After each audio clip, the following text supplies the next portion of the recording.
Muito bem, na aula de hoje nós vamos falar de valores extremos e pontos de Sela. Mais especificamente, a gente vai descobrir o seguinte: como é que a gente faz para encontrar os extremos de uma função de várias variáveis? Como é que a gente faz para encontrar esses pontos extremos? E também, como é que a gente faz para encontrar os extremos relativos e absolutos? São dois tipos diferentes. Como é que a gente faz para encontrar cada um deles? Vamos começar o seguinte, para a gente poder encontrar esses caras, a gente vai precisar ver alguns testes que usam as derivadas da função na qual a gente está procurando esses extremos. E antes da gente falar desses testes, vamos ver uma definição importante, que é justamente a definição de máximos e mínimos locais. Então, a gente primeiro fala da questão dos relativos, depois a gente fala dos absolutos. Então, os máximos e mínimos locais são os máximos e mínimos relativos, ou os extremos relativos. Por quê?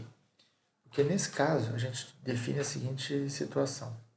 Eu tenho uma função f de xy, vou fazer o exemplo para a função de duas variáveis, tá? Essa função está definida dentro de uma região do R2, e dentro dessa região está o ponto AB. Então, a gente pode dizer o seguinte, primeiro, que a imagem desse ponto AB, tá, pela função, vai ser o máximo local se a função respeitar a seguinte situação. A imagem do f de AB é maior ou igual à imagem de qualquer outro ponto que esteja dentro de um disco aberto centrado no AB. Então, dado o ponto AB, eu pego um disco centrado nele. Se todo mundo ali dentro desse disco satisfizer essa condição, ou seja, for menor, a imagem dele for menor ou igual à imagem do ponto A, B, então o AB vai ser um máximo local. Além disso, a gente tem também o valor de mínimo local, que é justamente o oposto disso, ou seja, se eu tiver uma região onde todos os pontos da região sejam, a imagem deles seja maior ou igual ao f de AB, também, né, pensando num disco aberto, então a gente vai ter um mínimo local, ok?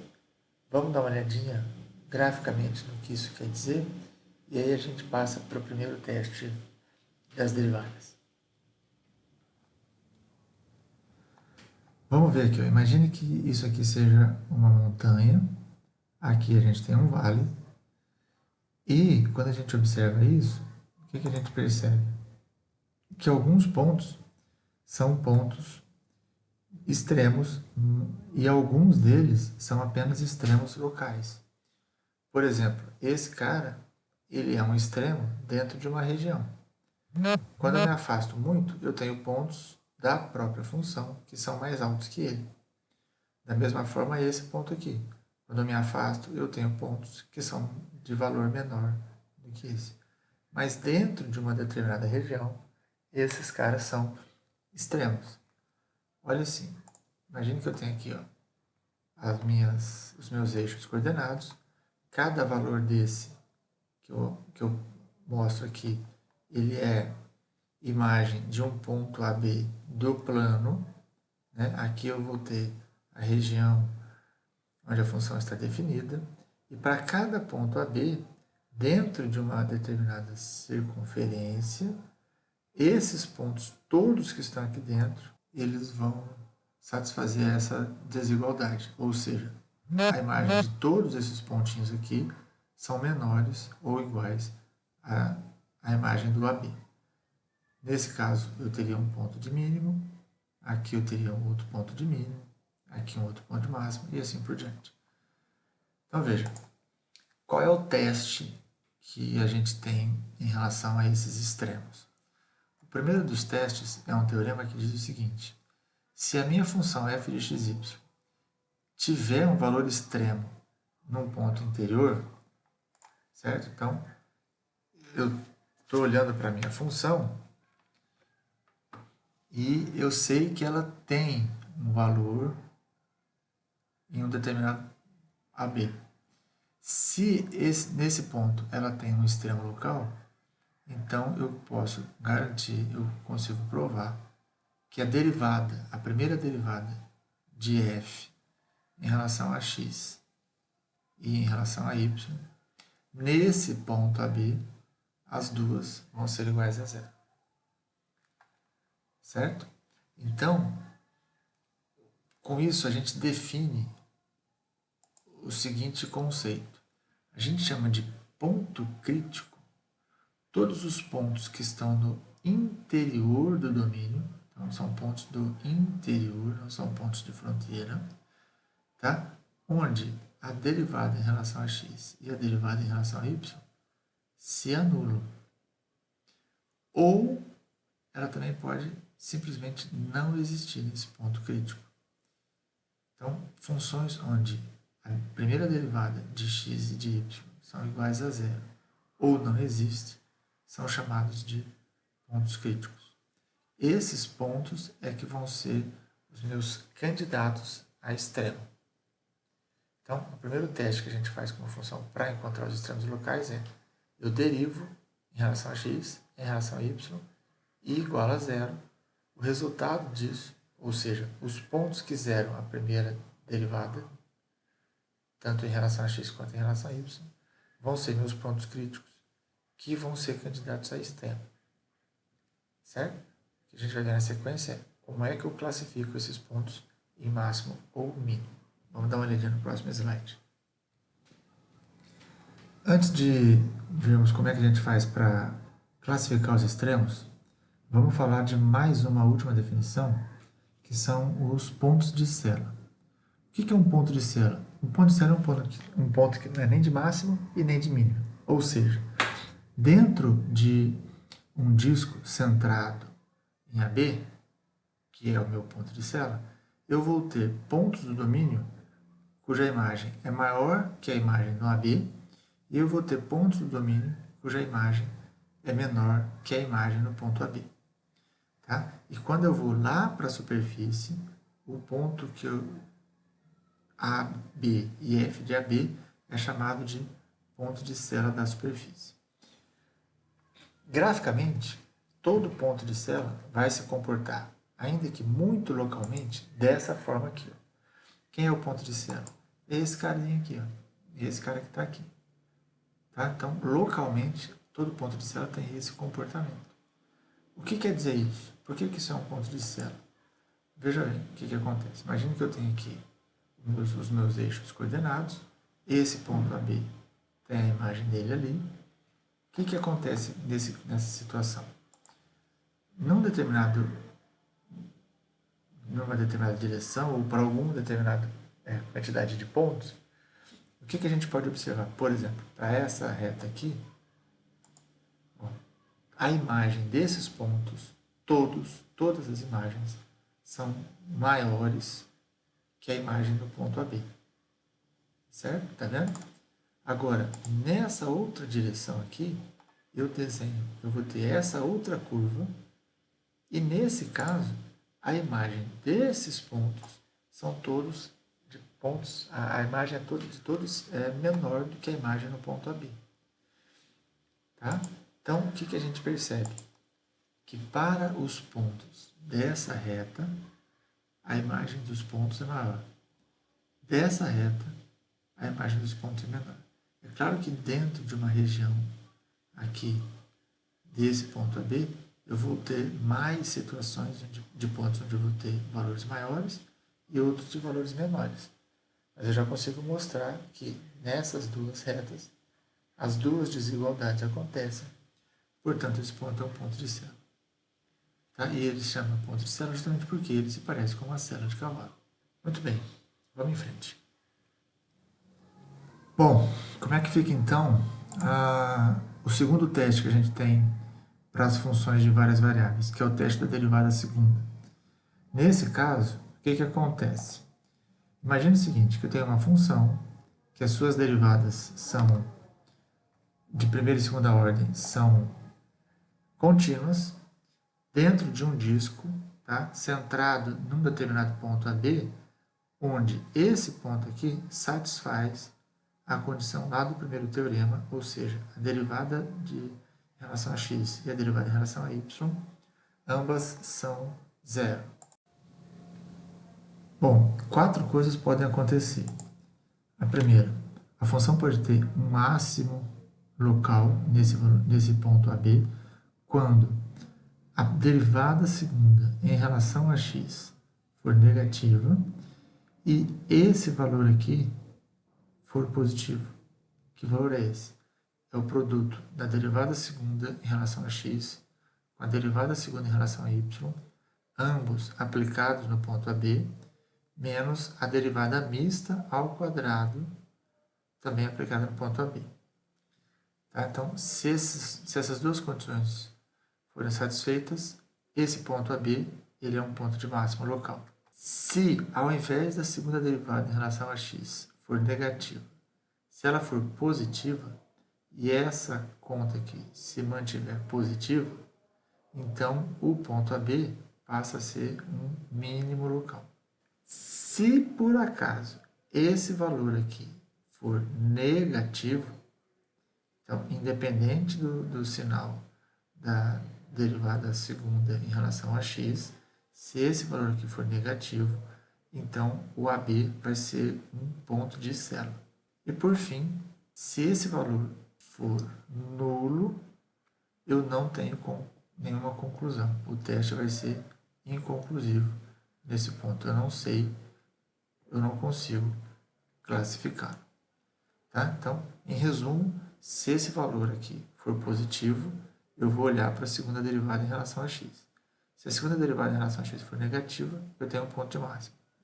Se a segunda derivada for positiva, eu tenho um ponto de mínimo. Se esse valor aqui for negativo, eu tenho um ponto de célula. E se ele for zero, eu não consigo concluir nada. Vamos falar um pouquinho mais sobre esse valor aqui, e depois a gente faz um exemplo. Pois bem, sobre aquele valor que nós falamos no teste da segunda derivada, né, o fxx vezes fyy menos o f de xy, fxy ao quadrado, o que a gente tem nesse valor? Esse valor é conhecido também como discriminante, ou mais ainda como hessiano. E uma forma mais fácil de guardar esse valor é por intermédio do determinante. Então, essa conta a gente denota por h de xy, essa é a anotação que a gente usa para esse valor, e esse valor é obtido por meio do determinante, onde eu tenho na diagonal principal as derivadas em x e y, e na diagonal secundária a derivada mista. Como a derivada de xy, a derivada de x e depois y é igual à derivada de yx, por isso que a gente tem esse quadrado aqui. Tá? Porque o que a gente tem aqui é na primeira linha, a derivada de x em relação a x e de x em relação a y. Na segunda linha, de y em relação a x e de y em relação a y. E aí essas duas acabam ficando iguais porque elas são a mesma derivada. Com isso, a gente reescreve o nosso teorema, já vou colocar tudo de uma vez, assim. Tá? Então a gente vai ter um máximo local quando o hessiano for positivo e a segunda derivada em x for negativa. Vai ser um mínimo local quando o hessiano for positivo, ele se mantiver positivo, e a segunda derivada em x for positiva.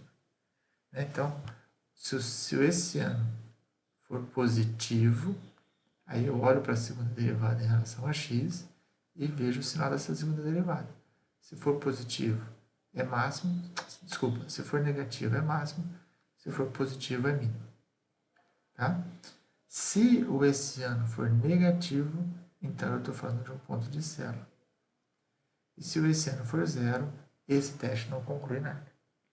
Tá bom? Então, para encerrar, vamos dar uma olhadinha num exemplo. Muito bem, o exemplo que a gente vai ver é esse aqui. Ó. A gente tem essa função e eu vou pedir para classificar encontrar e classificar os extremos relativos, ou seja, aqueles que são extremos em apenas uma vizinhança. Bom, o que a gente precisa fazer? Primeira coisa, a gente precisa encontrar esses pontos críticos. Para encontrar os pontos críticos, a gente usa o teste da primeira derivada, ou seja, a gente calcula as derivadas em relação a x e em relação a y da função, e aí igual a zero. Resolvendo esse sistema, o que a gente tem? A gente pode, por exemplo, pegar esse sistema todo e dividir as duas equações por 3, certo? Nós vamos podemos colocar o x em evidência na primeira, o y em evidência na segunda, chegar desse novo sistema, produto de dois números dando zero, um deles é igual a zero, então ou o x é zero, ou o x vai ser menos 2. A mesma coisa vale para o y, né? Ou o y é zero, ou o y é igual a 2. Observe que nesse caso a gente tem duas equações, onde a primeira não depende de y e a segunda não depende de x.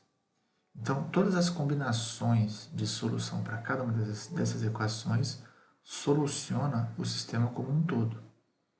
Então, nesse caso, o que nós temos é que tanto x igual a zero quanto x igual a menos 2 são solução do primeiro, y igual a zero e y igual a 2 são solução da segunda equação. Portanto, a gente tem 4 pontos críticos, que é a combinação desses 4. Óbvio que 0 e menos 2 não é ponto crítico, porque os dois são valores de x, né? Assim como 0 e 2 também não. Ok? Bom, então a gente tem 4 pontos críticos que a gente precisa classificar.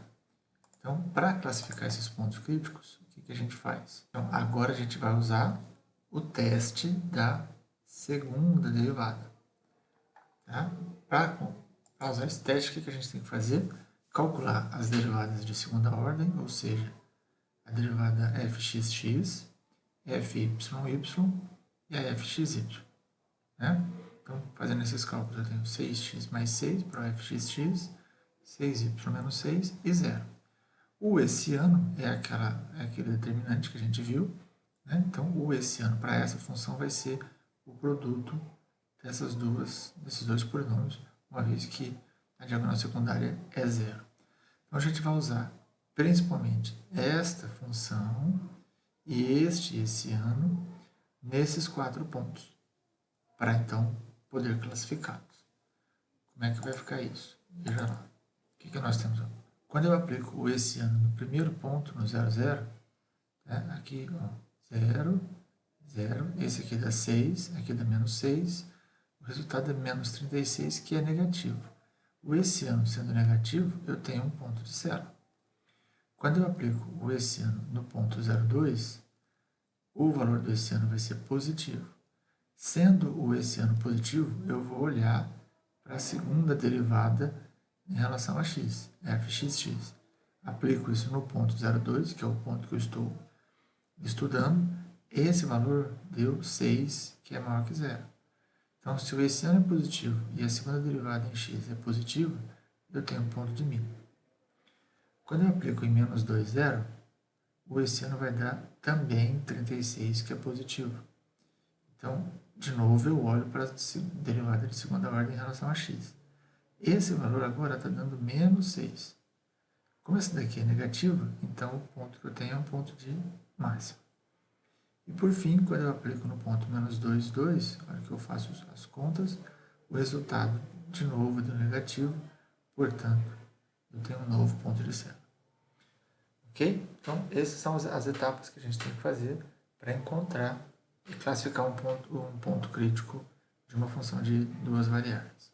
Para finalizar, a gente vai falar um pouquinho sobre como é que são esses pontos extremos, só que agora absolutos. Vamos ver. Bom, então, o último assunto da aula são os extremos absolutos. Basicamente, qual é a diferença de um extremo relativo para um extremo absoluto? O que a gente tem é que Os extremos absolutos acontecem quando a função está definida em domínios fechados, ou seja, o conjunto onde ela está definida, não, ele deixa de ser um conjunto aberto e passa a ser um conjunto fechado, ou seja, tem fronteira. E aí, então, para a gente encontrar e classificar os extremos nessas condições, ou seja, de domínios fechados, a gente vai precisar seguir 3 passos. Para poder falar desses 3 passos, é importante que a gente considere a seguinte situação. A gente vai ter uma função f de xy definida numa região do R2, sendo que essa região aqui, então, vai ser um conjunto fechado. Então, qual vai ser o primeiro passo? O primeiro passo vai ser encontrar e relacionar todos os pontos críticos que estão no interior dessa região. Então, ponto crítico, o que eu faço? Calculo as derivadas parciais de f em relação a xy igual a 0, pego a solução desse sistema e olho quais desses valores estão no interior da região. Certo? Feito isso, eu calculo o valor de f de xy nesse ponto. Observe que eu não classifico, eu só vou calcular o valor da função desses pontos que estiverem no interior de R. O segundo passo vai ser também encontrar e relacionar os pontos críticos que estão agora na fronteira do meu conjunto R. Certo? Então, eu vou considerar só a fronteira e vou buscar os pontos críticos na fronteira. Encontrados esses pontos, eu também vou só calcular o valor da função nesses pontos que eu encontrei. Tá? E por fim, dentre todos os pontos que eu encontrei e calculei os valores, então, dentro dessa relação de pontos que eu encontrei, eu vou pegar aquele que tem o maior valor e o que tem o menor valor para ser os meus pontos de máximo e mínimo, certo? E assim mesmo, por comparação. Então, eu vou ter uma lista de pontos que eu encontrei nos passos 1 e 2. Um desses pontos vai ter o maior valor, um deles vai ter o menor valor. Eu posso ter, inclusive, mais de um que tenha maior valor ou menor valor. E dentre esses, eu vou escolher aquele que é o meu máximo e o meu mínimo. Vamos ver como é que funciona isso por meio de um exemplo. Então vamos lá, esse é o último exemplo da aula e aqui a gente vai mostrar como é que a gente faz para encontrar e classificar os extremos que são absolutos da função, que é essa função aqui, sendo que a nossa região vai ser uma placa retangular nesse intervalo para x e y. Bom, quando a gente olha esses dois intervalos no plano cartesiano, esses dois intervalos formam essa regiãozinha aqui, que essa é a região que a gente vai procurar os extremos absolutos. Por isso que a gente chama de absoluto, porque eu tenho uma região fechada, ou seja, a fronteira faz parte da região. Bom, de acordo com os 3 passos que a gente viu no slide passado, o primeiro dos passos é procurar pontos críticos interiores à região. Como é que a gente faz? Calcula a derivada em relação a x, em relação a y, igual a 0 e acha a solução desse sistema. A solução desse sistema é o ponto 4 menos 2, e quando a gente olha na região, ele está aqui dentro. Portanto, ele é um ponto interior da região. A segunda etapa do primeiro passo é calcular o valor da função nesse ponto, ou seja, a gente faz esse cálculo, que nada mais é do que pegar esses valores e aplicar aqui na função. Tá? A gente vai aplicar aqui na função. Ok? Bom, então, achamos os pontos anteriores, só tem um, calculamos o valor da função nesse ponto. E o segundo passo? O segundo passo é, eu vou fazer para uma parte e a gente vai ter outras 3 que vão ficar como tarefa para vocês, como exercício. Tá? Então, veja, a fronteira, que agora a gente vai achar os pontos críticos na fronteira da região. A fronteira dessa região é composta por 4 retas, certo? Y igual a 0, que é essa azul, x igual a 0, que é essa amarela, y igual a menos 3, que é essa laranja, e x igual a 5, que é essa cor de rosa. Vamos fazer as contas para essa primeira curva, que é y igual a 0. Então, se eu estou restringindo os meus cálculos à curva y igual a 0, então eu vou jogar esse valor aqui na minha função. Eu vou trocar o y por 0. Quando eu jogo aqui, o y igual a 0 aqui, esse termo zero, esse termo zero. Sobra x² menos 6x mais 2, que é uma função que depende só de x. E aí eu vou achar o ponto crítico dessa função, da mesma forma como a gente fazia lá no cálculo 1. Então, derivo igual a 0, e eu acho o ponto x igual a 3. Como o meu y está fixo igual a 0, então o ponto crítico que eu encontro é 3 e 0, que é esse ponto aqui. Então, esse é um ponto crítico dessa parte da minha fronteira. Além dele, como a região é fechada, tem um teorema lá no cálculo 1 que diz que num intervalo fechado, a função vai sempre atingir seus máximos e mínimos, ou nos pontos críticos do interior ou nos extremos. Então, os extremos desse intervalo também vão fazer parte do meu cálculo, que é esse P3 e esse ponto P4. A gente vai olhar agora, isso que a gente fez para o y igual a 0, a gente faz para os outros três, tá? x0, y igual a menos 3 e x igual a 5. Qual é a terceira etapa? Eu vou calcular todos os pontos críticos e aplicar a função em todos eles. É claro que aqui eu coloquei todos em cada intervalo, cada pedacinho, mas a gente tem pontos que são duplicados, tá vendo? Quando você fizer essas contas, você vai ver que esses pontos são aqui também igual. Esses pontos são duplicados, tá? O P5 e o P3 são iguais, ok? Então a gente vai achar todos os pontos e calcular a imagem em todos eles. Desses valores de imagem, a gente escolhe o maior ou o menor. E a gente observa que o maior é 11 e o menor é menos 10. O 11 acontece em dois lugares, na verdade, em dois lugares, perdão, em duas vezes, mas o ponto aqui é o mesmo. Poderiam ser pontos diferentes. Ok? Então, finalizando, depois que eu faço as contas, eu faço a análise por comparação e chego à conclusão que o meu ponto de máximo é o 0 menos 3 e o de mínimo é o 4 menos 2. Ok? Então, era isso que a gente tinha para essa aula. Bons estudos. Até a próxima.